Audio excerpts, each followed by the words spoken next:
Welcome to the 2D Web Solution Show, the podcast that provides freelancers who are wanting to make more with WordPress, the solutions to create a plan, take action, and experience success.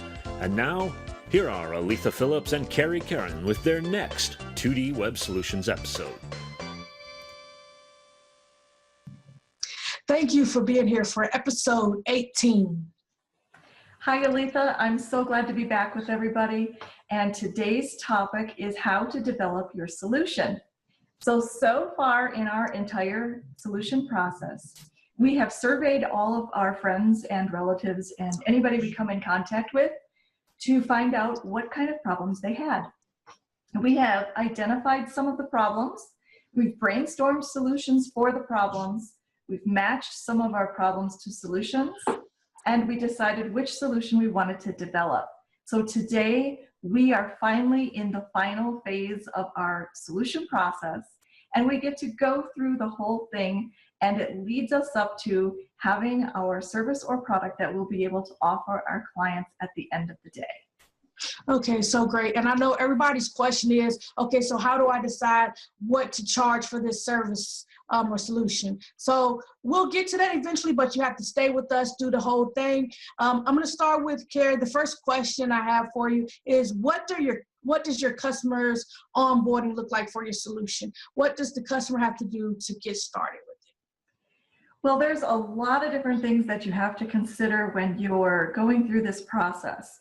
Personally, what I like to do is I place myself in my customer's or my client's shoes, and I look at what I, as a business owner, am offering that client, and I try to go through the process and figure out what it's going to be like for them. So how does it feel to them? What does it look like? And I think through all of the options that I need to take care of and put into place to make their experience as easy as possible, and yet lead them to exactly what I need them to do and get through the process of and using that solution. Okay. So some of the things that you go through, like for me, I like to consider, do I need to have a consultation with that person before they sign up for the service? Not just to see if they're a fit for my service, but to see if I'm a fit for them. Yes, I agree. Because some people, sometimes there's that personality conflict, or you just don't like the way I do things. So that's very important. And then, because you want to think about it, also, is the service automated? Like, is there an automated sign up? Can they just go to the website, sign up and pay, and everything's okay? You really have to think through, like you said, think through that process. What's it going to be like for that customer? What's it going to be like for you? Because you want to consider, do I need to write up a proposal? Or is it going to be, I'm going to have a consultation, and then boom, right then and there, I can tell them what I have available? Or do you need to go from the consultation and maybe write out a proposal, or maybe lay out some guidelines for them? And if it's a really exclusive service, is there an application process for that customer? Does that customer have to fill out an application maybe before they get to a consultation, and then they can actually sign up for your service? But most importantly, I feel like you have to remember to look at the industry for leads as to what your client might expect. Because if your process is like extremely different, it takes a little bit more educating to educate your customer on your process. And then also you want to consider what are you actually offering? Exactly. So that really leads us right into the next question that comes to mind for me, Arelthia. What is your role as the provider of this solution for your clients and customers? Okay, so I think about it like this. When I'm thinking about my role in this whole process, it's like, what are the different parts of the service? So after that customer purchases the service, what do I have to do or set up? So, and that system has to be in place. I think you mentioned this earlier, mapping stuff out. You have to map it all out to identify potential challenges. okay? Because you have to be able to see where there are going to be bottlenecks and where things may break down so that you can deal with those situations when they occur. Then you want to think about, what are the touch points? When does that customer actually communicate with you, and in what way? Because you also want to make sure you communicate to that customer so that they can see the value that you are providing. And that is very important. It cannot be a purchase to service and then there's no further contact. You have to plan ahead of time when you're going to communicate with that customer so they can continue to see the value that you're offering. What do you normally, when you think about your role when you're planning a service, Kerry, how do you typically approach that? Well, one of the things that I do for solutions that I try to provide is, obviously I want that solution to be something that is unique and maybe not available anywhere else. But at the same time, there's some criteria that I set up for myself that maybe makes it a little bit harder for somebody else to copy what I'm doing and offer it themselves. So the first thing I do is I look and I evaluate the needs of what I need to do in order to get it in place, very similar to what we talked about in question number 1. What do I have or need to be able to offer the service? Do I need additional tools? Do I have to purchase other products to be able to offer the package that I'm offering? Do I need to make additional investments? And so it's a primal need, really. What are all of the elements of everything that I need to get it into place? And then I go into it even deeper, and I try to make what I build, like I said, a little bit difficult to copy, because I know that a product that has a higher entry level to get into, from both the perspective of making that product viable as a solution for my clients, but also enforces my client to have to put a little skin in the game in order to benefit from it. I know that those products and services have a higher value. So I need to make sure that setting it all up is how it compares to the value that it offers. And then I go into control. How much of the process do I control? Am I working with other people's products that I have to be reliant upon? Or is this something that I'm developing completely by myself that I have 100% of control on? So there's a lot to weigh in that category. And sometimes you can use a little bit of both, which is what I like to do, just because it keeps my initial investments potentially a little bit lower. But most importantly, what I look at is the scalability. Can I scale this solution now when I'm doing it with the very first customer? Is it scalable to when I have 1,000 customers? Can I have 1,000 customers? How scalable is this immediately, and how scalable will it be in the future, or am I going to be limited by what I decide to offer as the solution? Wow, Kerry, I think that's a great point you have right there. Before we move on, scalability, even though when you first start offering the service, it may be a little more hands-on and a little more you involved, but you have to make sure you have a plan for scalability as you move on. Because like that first customer, you're working a little bit closer with them maybe, just so you can work out some of the challenges and stuff, find out some of the pain, some of the areas that need a little more tweaking that maybe you didn't consider. And then as you slowly move on, you really want that to be scalable so that it's not so dependent upon you. I love that point. That is a great point. And when you're talking about scalability, one of the things that oftentimes, especially dealing with WordPress, we hear a lot of talk about customer service being an area that like requires a lot. You know, it can be, we hear about all these companies. I think WooCommerce talked about customer service being a pain point for them. Pippin just did a piece on customer service, because that's an area that can be really costly for us as freelancers. Even like whether you're an agency or a freelancer, customer service can be a very costly area. So how do we set up our customer service for our service, Kerry? Well, one of the other things I want to touch on real quick before I answer that, and you talked about the scalability, and for me, it also leads directly into how much time will it take? How much time does it take me to develop it? How much time is it going to take to be able to maintain it, fix it, or improve it? And also, how long does it take the customer to use the solution and find some results? Mm-hmm. So as far as defining what the customer service is like for the solution, I like to try to set up and think about what and when I will have a follow-up, exactly what is going to be included in that follow-up, what kind of maintenance and improvements I have to the solution. And again, it does relate back to both questions number 1 and 2 that we just discussed. It all comes down to time and scalability. And how do you approach that?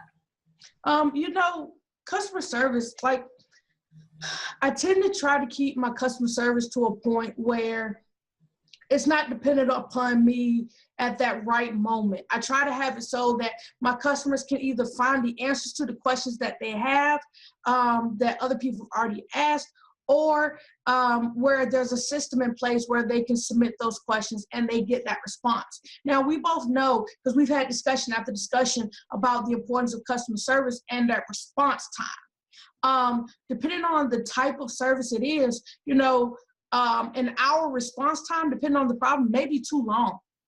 So it's important to have those systems in place where you have a way to respond for customer service, like, quickly. And you want to make sure another part of customer service is not just being, responding to customer requests or reacting to a request from a customer, but to have some predetermined customer service type checkpoints with that customer. So every month there's something going out to that customer. Maybe it's, did you know that this service does this for you? Or maybe it's, did you know that, are you using this for this service? Just something to keep that customer engaged. Right. Help that customer get the most from your service. Right, and if you do have the type of customer service where maybe you are a solopreneur and you can't get to everything immediately, you must communicate with your clients and let them know that ahead of time. Let them know that I will get to this. If you don't hear from me after this amount of time, please, try again, or, let them know what your hours of operation are. Even if you're not working on a weekend and somebody gives you or has an issue during the weekend, to them, it's an emergency, always, immediately. Yes. It may not be. Yeah, and that's the thing. Like, it's important that your customers understand the time frame that you will respond. And one way of dealing with that, Kerry, is like when they submit a request to you, like if they submit that request on your website through your contact form or your support form, it tells them, I like to have it so that after they submit it, they see the time frame in which I will respond.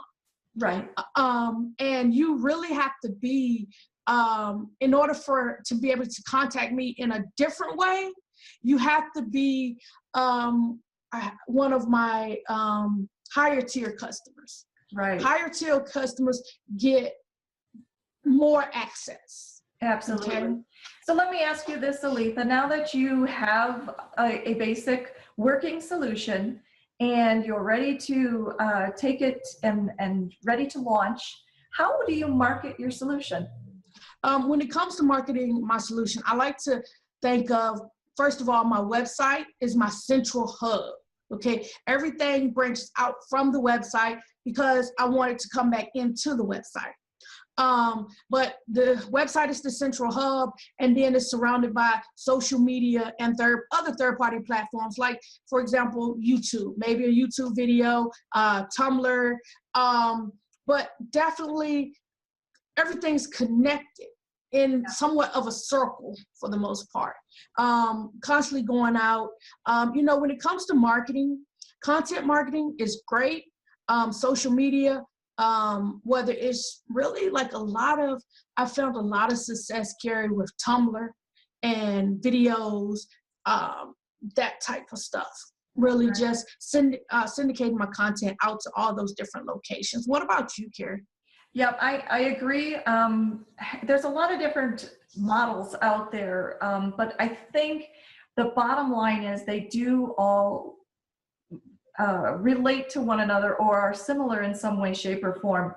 In that being, you mentioned a circle. You can think of it as a target, where the center of the target is your website and the outer rings are different levels that funnel into it, which brings me to the funnel. You can have, you can have everything. Your funnel can be either direction. You can have a funnel where the website is down at the very bottom and everything trickles into it, or you can flip it upside down like a pyramid and your website is at the top and things flow back out to those other areas. But the bottom line is your website, or where the conversion happens, needs to be at the center where the money is, because that everything that is dependent upon your business being successful has to do with conversions. And it doesn't matter how many people you have coming to your website. If those people don't actually buy your solution, then you're spinning your wheels and you're not making any progress. Definitely, definitely. Now, Kerry, let me ask you a question. Like, we're both like extremely busy, okay? Constantly working. Our schedules are very tight. So how do you make sure that your content is being seen across the multiple social media platforms and other third-party platforms? Well, there's a lot of tools out there, and you really have to, for me, I think it was trial and error before I finally put together a system that's working for me. And I went back and forth and round, and there were many times when I had one thing that would cause a reaction to another location, and then that location would trigger another action to go to another place. And there were many times I ended up with this infinite circle, and the information would just keep going around and around and around, and it was not good because I was reposting and posting and posting the same thing over and over and over. But eventually, you realize you make mistakes along the way. I found a great product that I love to use to market my social media. It can also be used with WordPress, and it is called CoSchedule. It is a rather expensive investment when you're first beginning as a startup.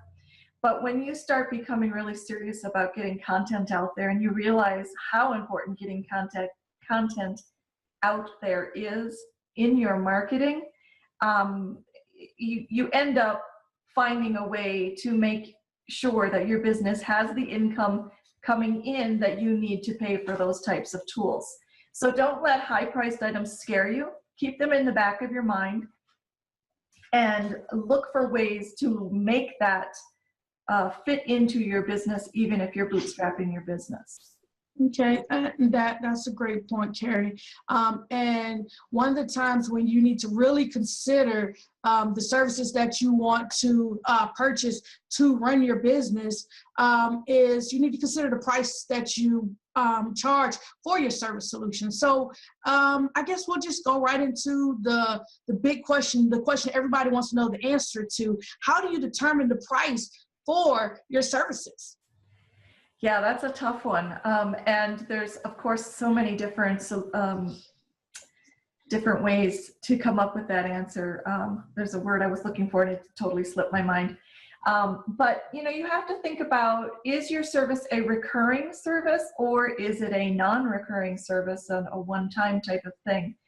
Most everything you can really, you have to research. The bottom line is you have to research your costs. You have to come up with how much of a return on investment with your costs that you want for your business. And maybe when you're first beginning that you choose to only have come out what goes in. In other words, maybe you're reinvesting 100% of whatever comes in to purchase something else. And eventually you will catch up with yourself and you will start having a little bit of profit and you just work from there.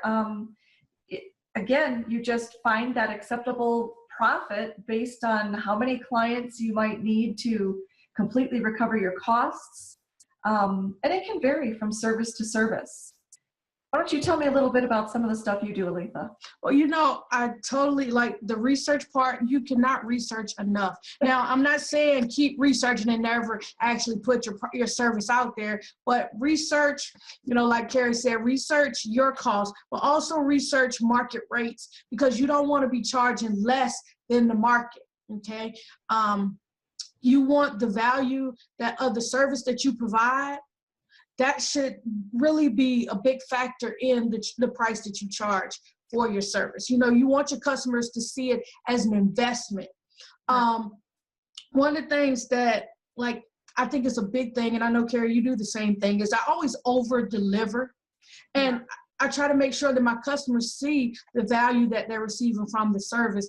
And I think that part starts when you are doing your customer onboarding, because it's important to find out why this customer wants to use your service at this time. What are they already doing? How is this going to change their life just by using your service? So that's something that's important to consider. And all the things that we've talked about so far, like what is the process for customer onboarding look like?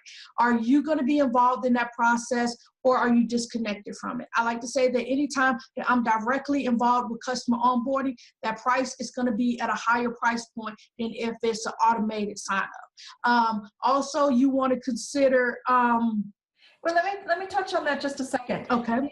That's really an important thing you said there. The time that you spend developing your product, all of your research and all of that added to the value of your product, and therefore justifies an increase in the cost. And that's something that when you're first starting out, it doesn't hit you. Most people will just start out, how long is it going to take me to do this?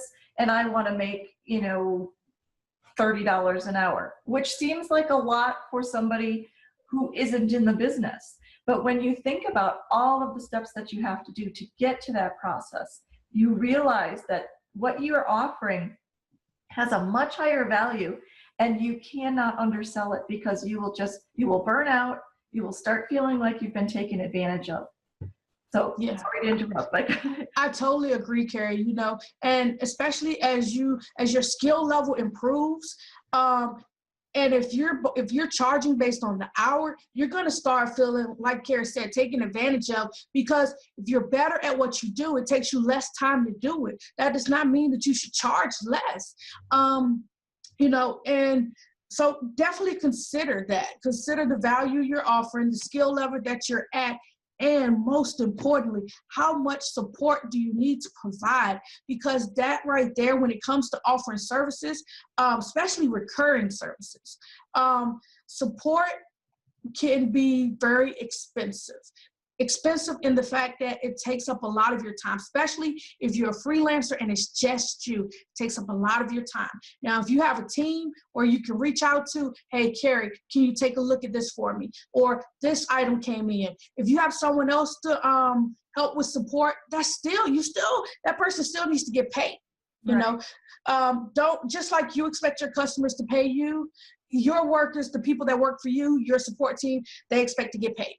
Let me go off topic for just 1 second here. I just had a thought, and I want to catch you off guard here a little, maybe. Okay. So how do you feel about a person who's just starting out? Is it okay to charge less because you feel you don't have that value, and can you start out at one price and then change your prices? What's your recommendation for somebody who's just starting out and they're really unsure about this? Pricing has a lot to do with confidence. And I think starting out charging a lesser price, especially as you're learning, that's okay, because that'll help build your confidence. Just simply somebody saying, hey, I will pay you to do this. Exactly. It starts to build up that confidence, and as you do this more and more, the more you learn, believe me, you're going to want to start increasing your prices. Okay. Yep. And it's important just to really communicate with people, but definitely in the beginning, it is truly a learning process. Do not be afraid to learn, find people, that have done what you're trying to do at this point. And get feedback from those people, reach out to that, join a community like ownwp.com where, there are freelancers that are doing what you do. And then you get that experience, you build up, you grow, and oh my goodness, you're going to change your prices. If I'm going to put it like this, if you don't change your prices at least every year, something's wrong. What do you think about that, Kerry? Am I taking it too far? No, you answered exactly the way that I went about doing it. When I first started, I'll tell you, I started at $10 an hour, and but I was learning so much and so fast, and I was lucky enough to have somebody who had committed to me to pay me $40 an hour to learn and to do the work for him. Mm-hmm. And but it very quickly made me feel like I was not getting enough payment for the value that I was providing, because I was going through and learning what was needed, and they didn't have any idea how long it took. And of course, everybody's learning process is different. But yes, I totally agree. Raise your prices on a regular basis. If you can't do it once a year, at least look at it on a quarterly basis and reevaluate and ask yourself, can I, should I? And it's okay to grandfather people in who, have your prices at a lower price. Pretty soon though, you're going to find out if they're long-term customers that their price isn't enough either. And it's easier to increase prices a little bit at a time every year, even on existing customers, than it is to wait a few years and then go back and say, I haven't raised prices in 3 years and now it's going to go up 50%. And I use that term because that is what I did. And luckily I did not lose any clients that way, but it wasn't the right way to go about it. A better way to do it is to increase those prices on a regular basis. Everybody does that. It's very common, so that's just how it is. Okay. So I want to ask you, Arelthia, what's our action plan for today? Our action plan for today is to develop your product or service to complete the solution process. Yep. Okay. So we have a couple of questions that we want to get your replies for. So I'm going to ask right off. On a scale of 1 to 10, how difficult was this 2D solution process to follow? Did you find gaps in the 2D solution process? And guys, when we say find gaps, we mean like, is there anything missing? Did we skip over anything that you think we should include it? Did you feel like you were missing something as you went through the process? And Kerry, let me say that if there's anyone listening that if you are like confused about what we're saying, we started this with episode, do you remember the episode number, Kerry? I think it was episode, I'm gonna say 14. Good, that's what I was thinking. So you can go back, listen to episode 14, and then work your way forward. Walk through the process of how to figure out what your customer base is looking for, what problems they have, their pain points, move through developing possible solutions and how to choose a solution. And don't forget to download the actual templates that we have for you to make this process easier. Yep, and when you're all done, we also want to know, did you have a clear enough vision of your solution to be able to actually develop your solution and offer your clients a product or service? Okay, guys, so we know your comments can help us or someone else in the process. So we just thank you for taking the time to answer these questions and comment on our website, 2dwebsolutions.com. So now go out and create your plan, take action, and experience your success. Kerry and Arelthia invite you to start your plan by taking this action. Submit your questions by visiting their website and subscribe to their 2D podcast at 2dwebsolutions.com.